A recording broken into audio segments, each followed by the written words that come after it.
Okay, so before we start this review, I think we should take a moment to, pay our respects and take a moment of silence in respect to Ymir because we find out in this chapter officially Ymir's dead. She's officially dead, is confirmed dead in this chapter, which means there's no, return of the character. The character's not coming back. We're not going to see, a reunion between her and Historia later on in the series. Near the end of it, nothing. She's dead. She's gone. And I think because Ymir was such a great character, which she was, we didn't get to see a lot of her, but what we got to see of her was amazing. I think we should take the chance to, pay our respects.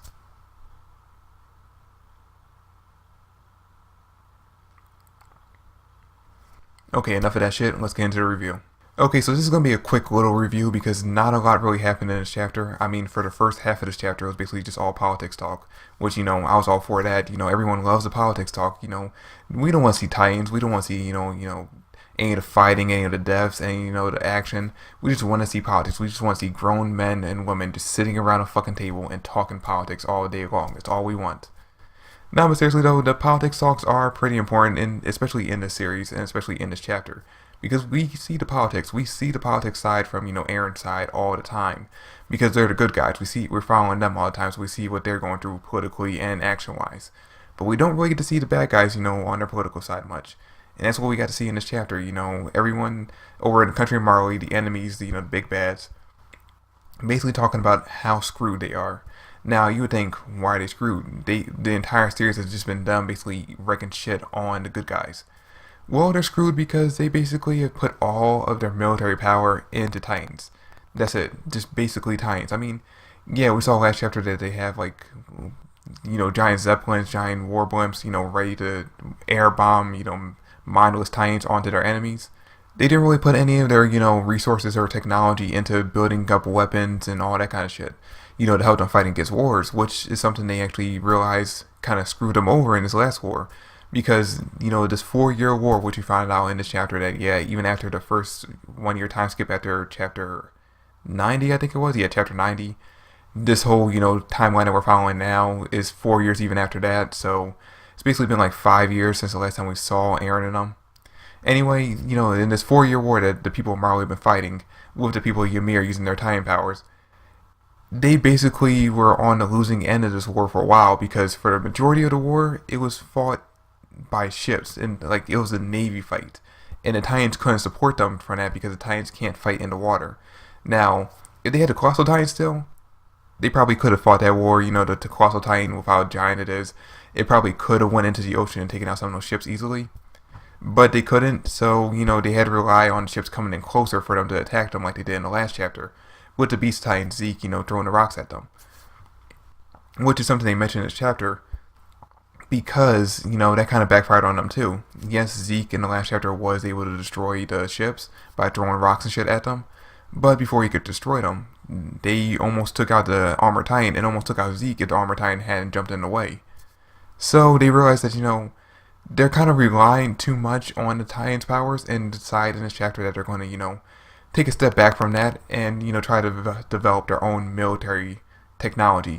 But yeah, they realize that they need to stop relying so much on the Titans. They even realize that, the ability to fly, to create planes, bomber jets and all that shit, to basically bomb their enemies whenever they want to, that technology is right around the corner for their enemies. So once that happens, they're pretty much screwed because the Titans can't attack that. The Titans can't fight against that unless, they joke about this in this chapter, but I wouldn't be surprised if we see it later on.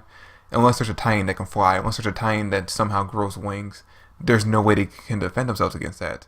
Which again, as far as we know, there's no Titan, out of the main 9 Titans, there's no Titan that has that ability. But I wouldn't be surprised if this was foreshadowing to see that there will be a Titan later on that has the ability to fly.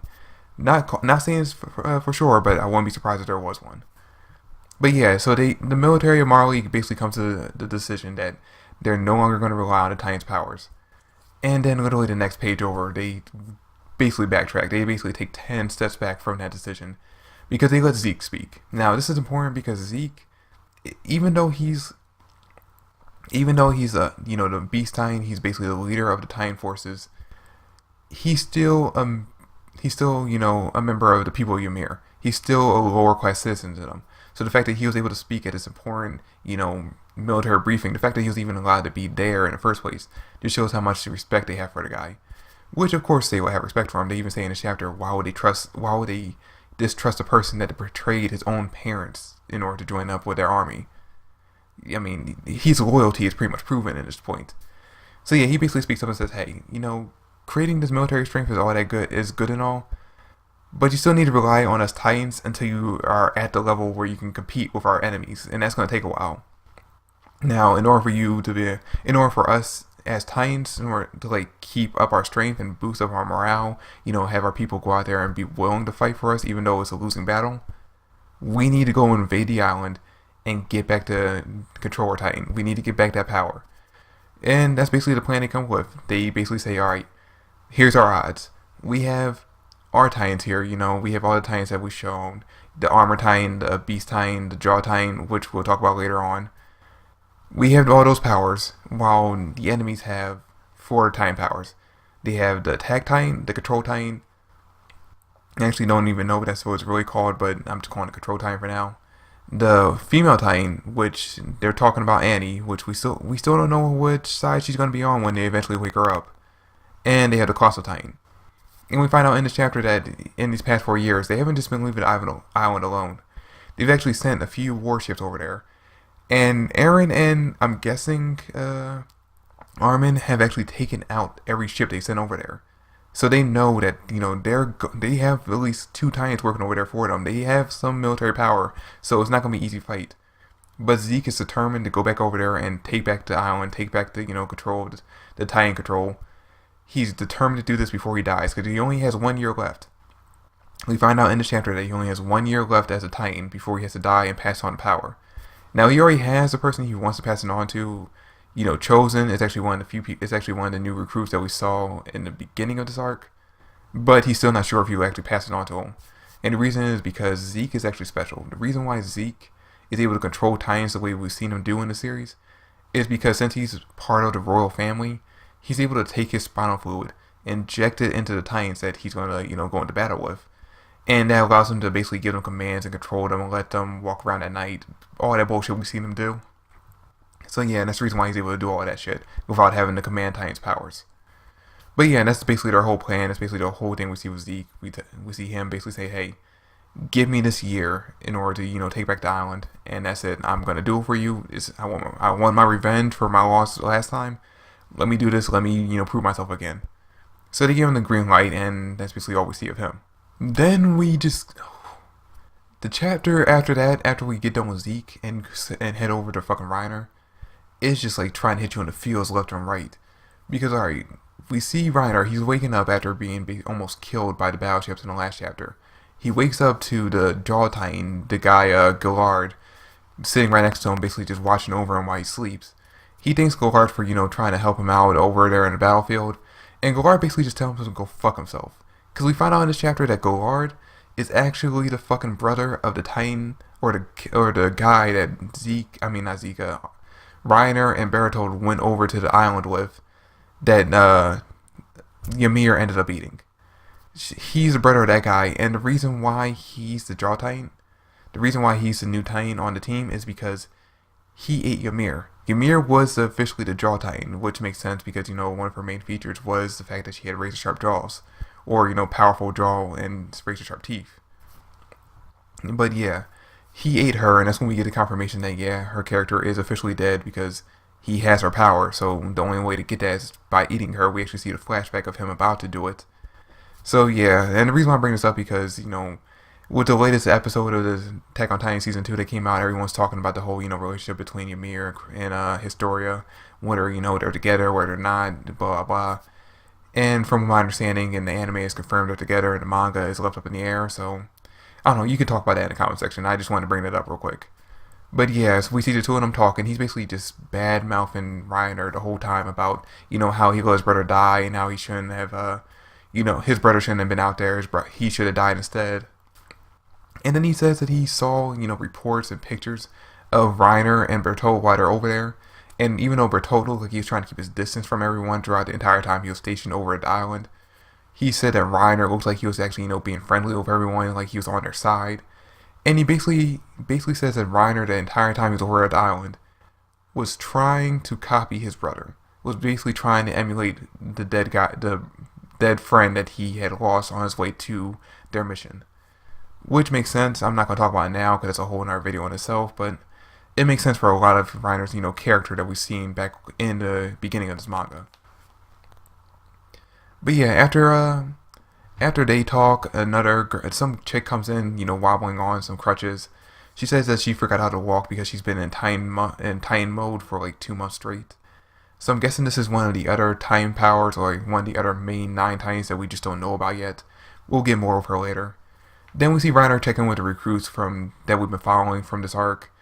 And apparently he's all buddy-buddy with all of them.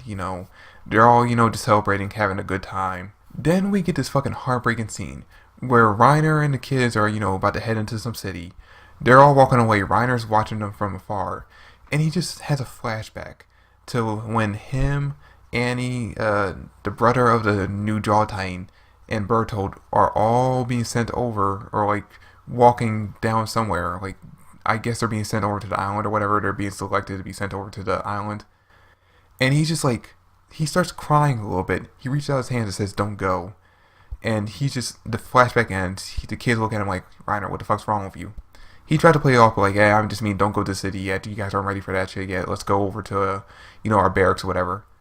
Then we see at the end of the manga, they're on a train. Everyone in the train who's part of the people of Ymir are celebrating Gabby for, everything she did in chapter 91, I think it was. When she threw the grenades at that armored train and whatnot. Everyone's celebrating her. Then we see Reiner and Falco in the back of the train car, just basically like, just watching on as all the idiots, celebrate and joke around and all that. And Falco basically badmouths Gabby in front of Reiner, saying she doesn't have what it takes to take on the responsibility of being an armored Titan, or she shouldn't have that kind of, pressure put on her. And Reiner just kind of loses his shit for a second. He's like, are you bad-mouthing, the privilege of being a Titan, of taking on our power, of, taking on our legacy? And Falco, for a second, he freaks out, and, he gets a little scared, but he's like, no, that's not what I was saying. What I'm basically saying is, I don't want her to take on that responsibility. That's too much for her to take on. So I will take it on for her. And after he says that, we find out that Reiner got in his face and, started, angrily looking at him just because he wanted to hear those words. He doesn't want Gabby to take on the power of the armor Titan. He wants Falco to be the successor because he knows Falco doesn't blindly trust, the military, the people in Marley. He knows Falco has some questions and some, disbeliefs for what's going on. So I think he believes that, Falco is a better suit for the armor Titan. Either that or he just wants to protect Gabby. It could be either or. But yeah, it's pretty much all that happened in the chapter. Now, the second fucking Reiner started getting in Falco's face about the whole, taking on the power thing, I knew he was just trying to, test Falco out, see if he had resolved to, take on the Titan power for himself, which apparently he does, so you could tell that Falco's going to be the one to take it on. Gabby's probably going to get pissed and get herself killed, and it's going to be a whole thing. Falco's probably going to end up betraying them and joining up with the people on the island with Eren and them. That's probably how it's going to go, but I can't wait to see what happens in the next chapter. But yeah, that's it for the review. Thanks for watching. Hope you enjoyed. If you did, drop me a like, subscribe to the channel. I greatly appreciate it. Comment down below for your thoughts on the chapter, your theories and all that shit. And like and subscribe to the channel. But that's about it. Catch you guys later. Peace.